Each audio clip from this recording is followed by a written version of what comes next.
Amici di Mantova TV e di Dilettanti Show, un cordiale saluto da Gianni Veronesi e da Nicola Antonietti. Siamo allo stadio comunale Giovanni Mor di San Zeno Naviglio, è la gara di ritorno dei play-out del girone E di promozione. Se il Castel San Giorgio vince resta in promozione, se non vince retrocede.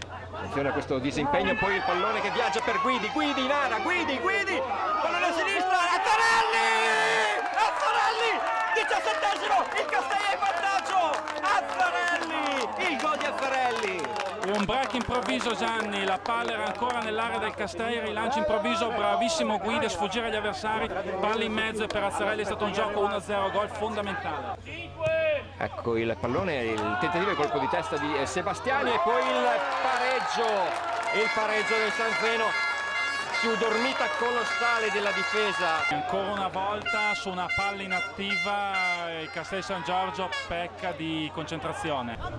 Marchini, limite dell'area, palla dentro, buona per Guidi, il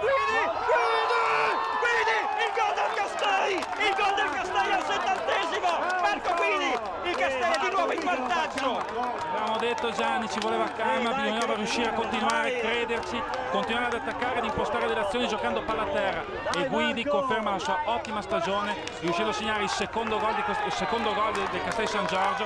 Era entrato in maniera determinante sul primo gol della squadra, un gol che si sta rivelando importantissimo. Una comitata assassina di Berzelletti, rosso diretto sacrosanto, una comitata vergognosa. Gattini, il suo tiro c'è Xafa, 3-1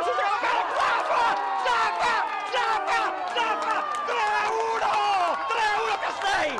Gianni, sembra un sogno, sembra una cosa incredibile, un gol bellissimo, arrivato nel momento giusto, forse non diciamo ancora niente, ma per il Castelli la festa potrebbe anche iniziare. 10 secondi, adesso il nostro sguardo è sul direttore di gara, che potrebbe anche già fischiare il contropiede, è solo Vanni Favalli, la porta è vuota, la può accompagnare il gol, Melvin Favalli, 4-1, Festival Castel San Giorgio.